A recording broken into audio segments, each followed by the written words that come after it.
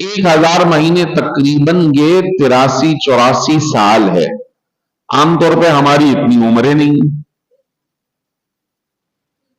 60-65 میں اعضا کمزور پڑ جاتے ہیں. اور آج کے زمانے میں جہاں ہم شہری زندگی میں رہ رہے، کھانا پانی اور دیگر معاملات خالص نہ ہونے کی وجہ سے بہت جلد ہی جسم کمزور پڑ رہا ہے. آب و ہوا صاف نہ ہونے کی وجہ سے مزید تنزل کے شکار ہے. تو ایسی صورت میں اگر کوئی ایک شب پڑھ لیتا ہے، عبادت کر لیتا ہے، سبحان اللہ، تو اسے 84 سال عبادت کا اللہ ثواب عطا فرمائے گا. ایک رات ایسی ہے جو 1000 مہینوں سے بہتر ہے. حضور صحابہ کرام کو ارشاد فرمایا جعل اللہ صیامہ فریضۃ، اللہ تعالی نے اس ماہ کے مہینے کو فرض قرار دیا ہے. پہلے مسلمان جب تک مکے شریف میں تھے تو 10 محرم کا روزہ رکھتے تھے، لیکن حضور نے فرمایا کیونکہ 10 محرم کا روزہ یہودی بھی رکھتے ہیں تو تم ایک روزہ اور ملا کر رکھ لیا کرو. اور بعض روایات میں کہ حضور 3 روزے رکھتے تھے ہر مہینے، چاند کے 13، 14، 15. اس کو ایام بید یا روشن راتوں والے دن کہا جاتا ہے. آج محرم کا اور ایام بید کا روزہ نفل ہے، ان کا جو واجبی یا فرضی حکم تھا وہ ختم ہو کے اب رمضان میں منتقل ہو گئے، لہذا رمضان کے روزے فرض ہے. فرمایا قیام لیلۃ تطوعا، اللہ نے اس کی راتوں میں قیام کو تطوع یعنی نفل قرار دیا ہے، فرض نہیں ہے. لیکن آگے حدیث شریف آ رہی ہے جو نفل بھی ادا کرے گا رمضان کے علاوہ میں جو فرض کا ثواب ہے اللہ اس میں نفل میں عطا فرمائے گا. فرمایا من تقرب فیہ بخصلۃ من الخیر کانا کمن ادى فریضۃ فیما سواہ، جو اللہ کا قرب اس ماہ میں کسی ایک نیکی سے کرے، نفلی نیکی سے کرے، تو گویا اس نے رمضان کے علاوہ میں فرض ادا کیا، ایسا ثواب اسے عطا کیا جائے گا. سبحان اللہ. اب یہاں پہ مفسرین شارحین نے یہ مسئلہ بیان فرمایا کہ یہاں نفل سے مراد فقط نفل نماز نہیں ہے، بلکہ ہر وہ کام جو نفل یا مستحب کے درجے میں ہے. اب یوں سمجھ جائیے کہ کسی کو قربانی کرنا واجب ہے، صحیح ہے، اور لوگوں کو تحفے تحائف دینا ثواب نفل ہے، صدقہ ہے. لیکن اگر کوئی یہاں پہ کسی کو صدقہ دیتا ہے تو ایسا ہے جیسے اس نے زکوٰۃ کا فرض ادا کیا ہو، اس نے کوئی فرض عبادت کر رکھی ہو.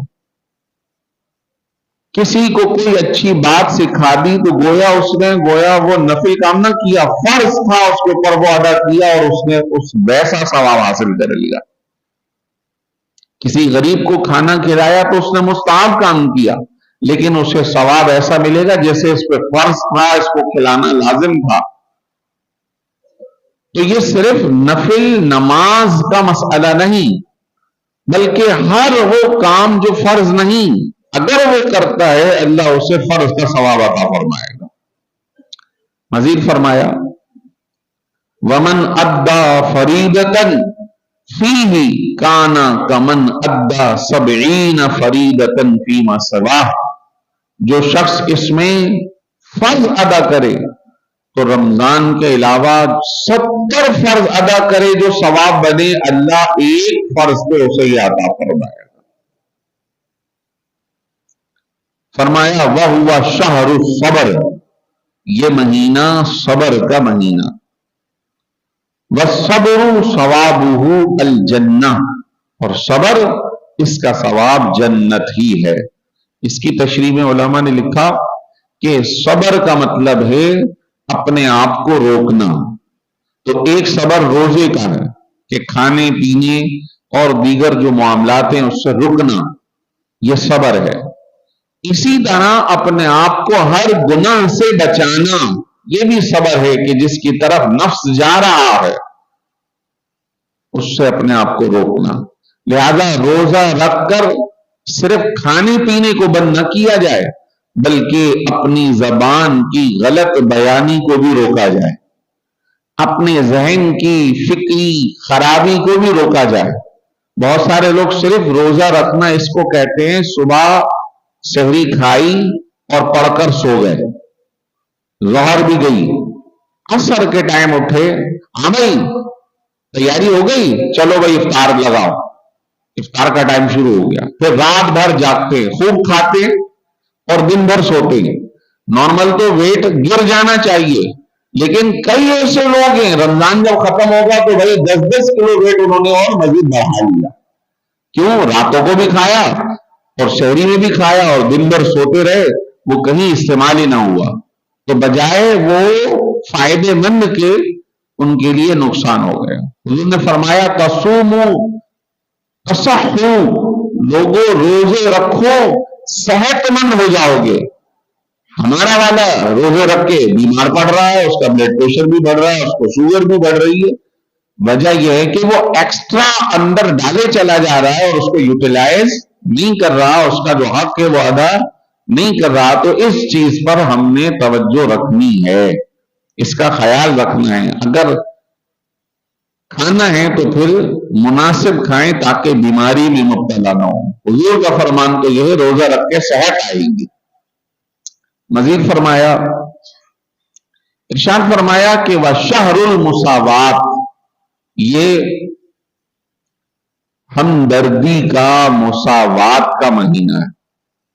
جیسا خود کھاؤ اپنے ملازمین کو بھی کھلاؤ، اپنے اڑوس پڑوس کو بھی کھلاؤ، اپنے اہل جو رشتہ دار ہیں، اہل خاندان ہیں، ان کے ساتھ بھی تعاون کرو، اس کے اندر ان کو اس نیکی میں شامل کرو۔ یہی وجہ ہے کہ اس زمانے کے اندر صحابہ کرام رضوان اللہ علیہم اجمعین اور بعد میں بھی بزرگان دین نے یہ طریقہ ہمیں بتایا کہ یہ انتظار مت کرو کہ رمضان آئے گا تو زکوٰۃ نکالوں گا۔ اگر پہلے فرض ہو گئی ہے، پہلے تاریخ آ گئی ہے، نکالو۔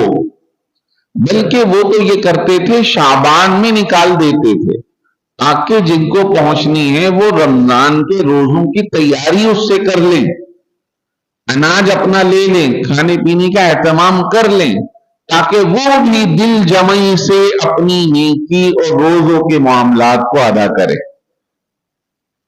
فرمایا شہر یزاد فیہ فی رزق المومن، یہ وہ مہینہ ہے کہ مومن کے رزق میں اس میں اضافہ کر دیا جاتا ہے۔ اور الحمدللہ ہم دیکھتے دسترخوانوں پہ عام دنوں کے مقابلے میں زائد رزق اللہ تعالیٰ عطا فرماتا ہے۔ فرمایا من فطر فیہ صائما کان مغفرۃ لذنوبہ، جو کسی ایک روزے دار کا روزہ کھلوا دے، افطار کا اہتمام کرے، تو اللہ اہتمام کرنے والے کے گناہوں کو معاف فرما دے گا۔ وَأَتْقَى رَقَبَتَهُ مِنَ النَّارِ، اور اس کی گردن کو یعنی اس کو اللہ جہنم سے آزاد فرما دے گا۔ یہاں پہ اصلاح کی ضرورت ہے۔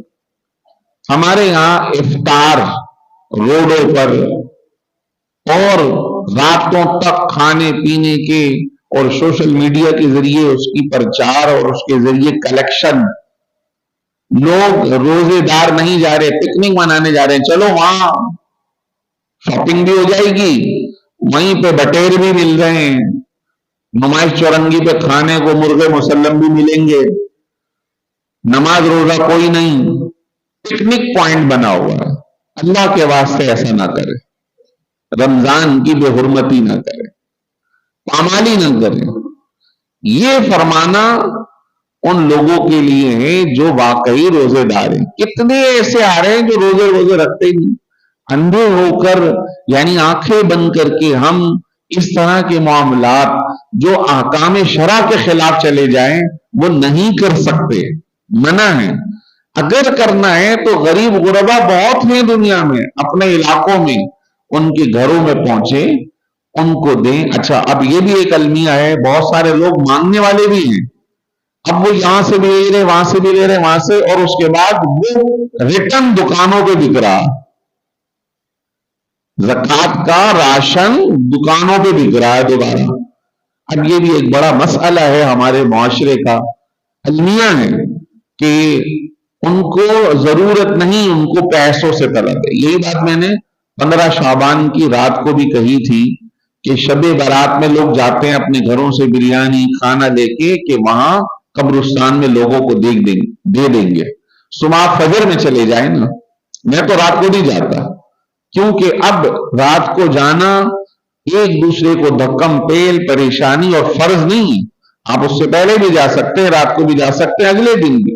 لیکن کبھی آپ فجر میں جائیں، وہی آپ کا کھانا روڈوں پہ پھٹا ہوا ہوگا، وہ تھیلیاں بنی ہوئی یوں ہی پڑی ہوئی ہوں گی، کیونکہ مانگنے والوں کو کھانے سے طلب نہیں ہے، ان کے پیٹ بھرے ہوئے ہیں، ان کو آپ کے پیسوں سے طلب ہے. ہم جاتے ہوئے اس کے ہاتھ میں دے دیتے ہیں. تو بہت ساری جگہوں پہ ہم اپنا مال ضائع کرتے ہیں. ضائع نہ کریں، یہ اللہ کی نعمت ہے. اس کو حقدار تک پہنچائیں اور تسلی سے پہنچائیں تاکہ اللہ تعالی ہمارے لیے کوئی بخشش کا ذریعہ ہو بنا دے، اور اس کے لیے یعنی جس کو دے رہے ہیں اس کے لیے بھی کوئی آسانی پیدا ہو جائے. حدیث شریف بہت طویل ہے، وقت مکمل ہو چکا. اللہ تعالیٰ سے دعا کرتے ہیں جو کچھ سیکھا ہے اللہ ہمیں عمل کی توفیق عطا فرمائے. وآخر دعوانا الحمد للہ رب العالمین.